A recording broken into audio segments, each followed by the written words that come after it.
5 August 2026 তারিখে শেখ হাসিনা ইন্ডিয়ায় বসে বাংলাদেশের জনগণের উদ্দেশ্যে যে অডিও কনফারেন্সটি করেছে, এই অডিও কনফারেন্সের পরে বাংলাদেশ এবং ভারতের সম্পর্ক নতুন করে তলানিতে গিয়ে ঠেকেছে এবং দুই দেশের ভিতরে প্রচণ্ড উত্তেজনা বিরাজ করছে।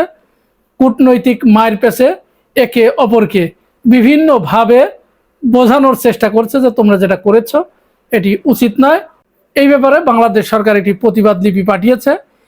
এই প্রতিবাদ লিপি পাঠানোর পরে ব্যাপক চাঞ্চল্য সৃষ্টি হয়েছে। এই বিষয়ে আপনাদের সাথে একটু কথা বলবো ডিটেলস। তার আগে একটু চোখ জোড়ানো দৃশ্য একটু দেখে নেই আমরা। আসুন আগে ছোট্ট একটা ভিডিও দেখি। এখন তো উপরগুলো সামনে তো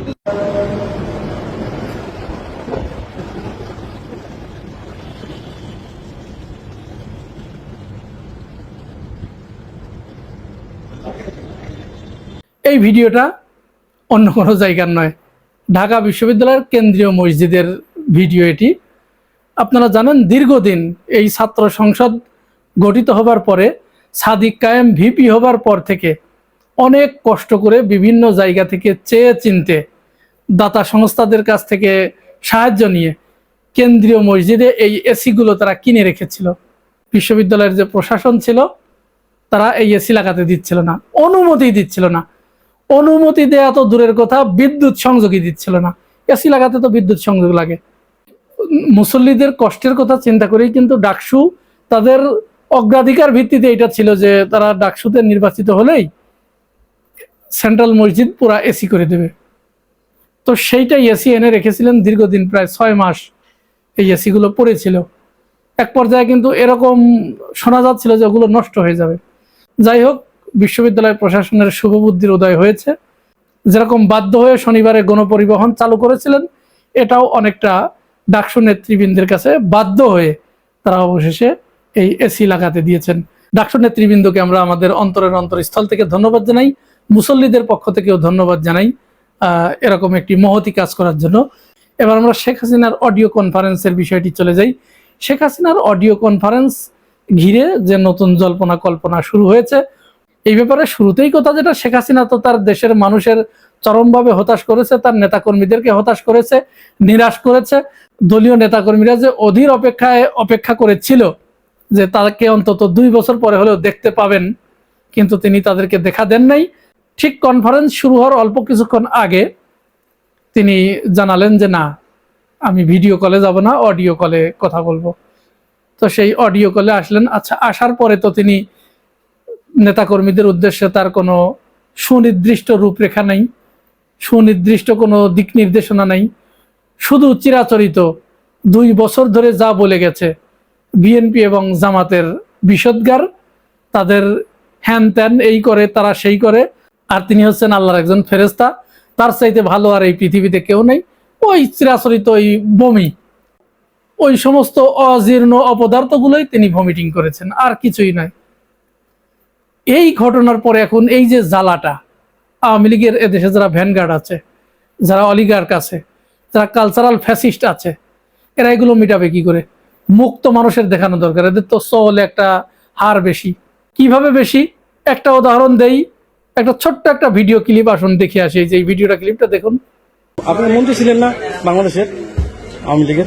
ভালো তো হাজার হাজার কোটি টাকা ভাই লুটপাট করে ডাব খাইতেছে। এই আওয়ামী লীগ দোষরে সাপোর্ট টাপোর্ট করে হাজার হাজার লুটপাট করে কেমনে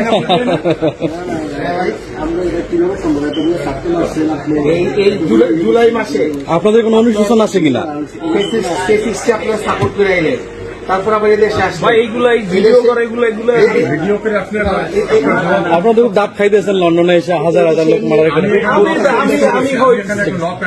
আপনারা আমাদের ট্যাক্সের পয়সা মারে আসছেন, তো আমাদের তো প্রশ্ন করার রাইট আছে।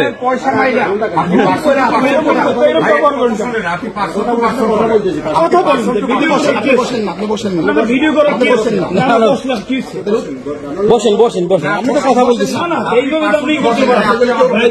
আপনারা আমাদের হাজার হাজার কোটি টাকা মারে আসছেন এদেশে, শান্তি মতো ডাব খাইতেছেন আপনারা, ভালো লাগতেছে দেখা।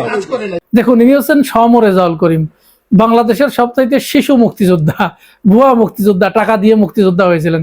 তিনি মুক্তিযোদ্ধা মন্ত্রণালয়ের প্রতিমন্ত্রীও হয়েছিলেন। এই ব্যক্তি সে লন্ডনে গিয়ে ডাব খাচ্ছে, আরাম আয়েশে বাংলাদেশের হাজার হাজার কোটি টাকা পাচার করে লুটপাট করে লন্ডনে গিয়ে বিলাসবহুল রেস্টুরেন্টে বসে মজা করে ডাব খাচ্ছে। আর ঠিক তখনই জুলাই গণ অভ্যুত্থানের কয়েকজন অগ্র সেনানী সেখানে গিয়ে উপস্থিত হয়ে তাকে তো শুনলেন তো কিভাবে দিল। এটা তাদের পাওনা ছিল, তাদের জন্য পৃথিবীটা এরকম ছোট হয়ে আসবে।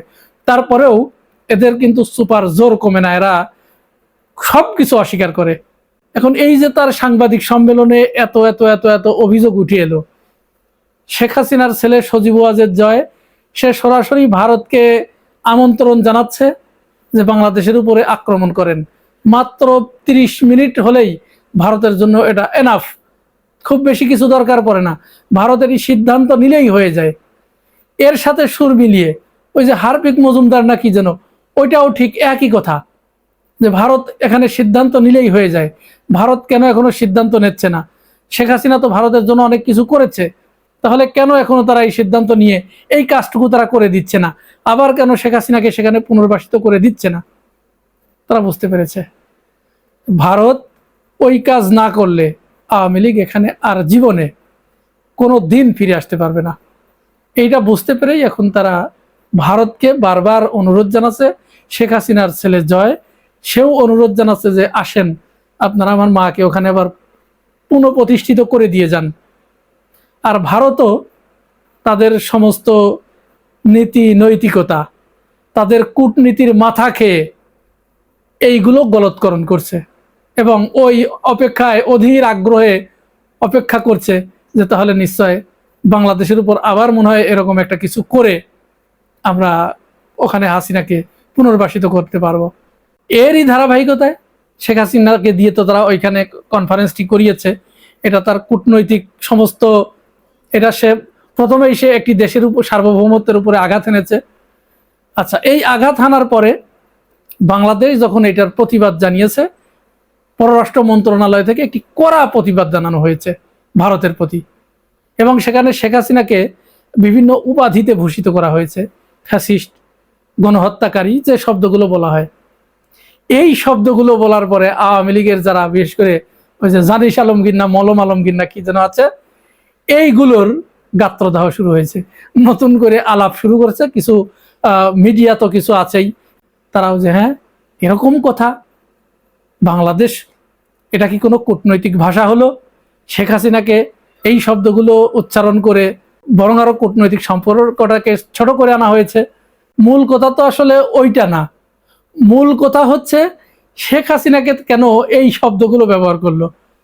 শেখ হাসিনা সে একজন আল্লাহর ফেরেস্তা মানুষ, তাকে এরকম গণহত্যাকারী, কোষাই, এই শব্দগুলো ব্যবহার করে ভারতের কাছে তাকে হে প্রতিপন্ন করলো। আর ভারতও এতে কি মনে করবে? তার বন্ধু, দীর্ঘদিনের পরীক্ষিত বন্ধু, তাকে এরকম বন্ধুর কাছে বন্ধুর কেউ এত ছোট ভাষায়, নোংরা ভাষায় কেউ বলে? ভিতরে মূলত জেরে যাচ্ছে, জ্বলে পুড়ে ছারখার হয়ে যাচ্ছে, জলে রে জলে আগুন জ্বলে। এই জ্বলার কারণে মূলত এই আলানি চালানি গুলো তারা গাইতে শুরু করেছে যে এটা কোনো কূটনৈতিক ভাষা হলো? সবচাইতে বাজে কূটনীতির পরিচয় এটা হলো, এইভাবে বলা যেত, ওইভাবে বলা যেত। পরামর্শ দিচ্ছে আনিস আলমগীর এবং আওয়ামী লীগের নেতাকর্মীরা, সব আওয়ামী লীগের যারা কালচারাল ফ্যাসিস্ট, যারা এই ফ্যাসিস্ট গুলো এবার পরামর্শ দিচ্ছে যে শব্দটা এইভাবে না বলে এইভাবে বলা যেত। মানে ওনার শব্দ শুনে ধার করে নিয়ে পররাষ্ট্র মন্ত্রণালয় ভারতকে প্রতিবাদ জানাবে না। তবে যাই হোক, যে যেটাই বলুক, আমরা মনে করি বিএনপি সরকার এই কাজটি খুব ভালো একটি উদ্যোগ নিয়েছে।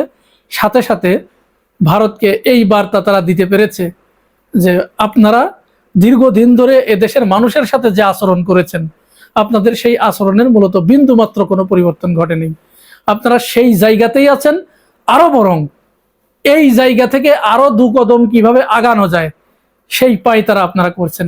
এইভাবে যদি করতে থাকেন তাহলে আপনাদের সাথে ভবিষ্যতে বাংলাদেশের যে সম্পর্ক সেটি হয়তো খুব বেশি ইতিবাচক হবে বলে আশা করা যাচ্ছে না।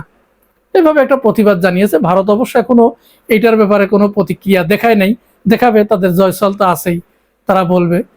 মূলত বিএনপি সরকারকে চাপে রাখার জন্য শেখ হাসিনাকে দিয়ে তারা পরিকল্পিতভাবে এই কাজটি করেছে। তারা ইতিপূর্বে বারবার চুক্তি ভঙ্গ করেছে, আরো অসংখ্য বার তারা চুক্তি ভঙ্গ করবে।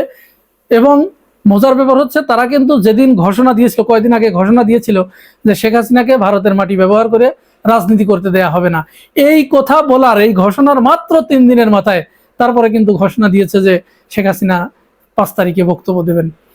এটাই তাদের চরিত্রের ভিতরে এটা আছে, তারা বারবার এরকম ওয়াদা খেলাপ করবে, ওয়াদা ভঙ্গ করবে। এটা অসৎ প্রতিবেশী। এই অসৎ প্রতিবেশী থাকলে সারা জীবন জ্বলতে হয়, আর নিজে একটু মাথা শক্ত করে স্ট্র্যাটেজিক্যাল বিভিন্ন কৌশল অবলম্বন করে নিজেদের স্ট্র্যাটেজি নির্ধারণ করতে হয়। বাংলাদেশকেও এখন সেটাই করতে হবে।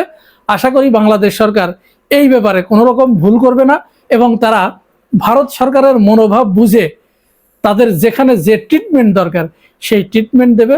তাহলেই ভারত সোজা পথে থাকবে বলে বিশ্লেষকরা মনে করছে। প্রিয় ভাই ও বোনেরা, এই পুরো ঘটনা শোনার পরে আপনাদের কাছে কি মনে হয়েছে জানাবেন মন্তব্যের ঘরে। আর আপনি যদি আমার এই চ্যানেলে নতুন হয়ে থাকেন তাহলে চ্যানেলটি সাবস্ক্রাইব করে পাশে থাকবেন। আজ এ পর্যন্তই, ভালো থাকবেন, আল্লাহ হাফেজ।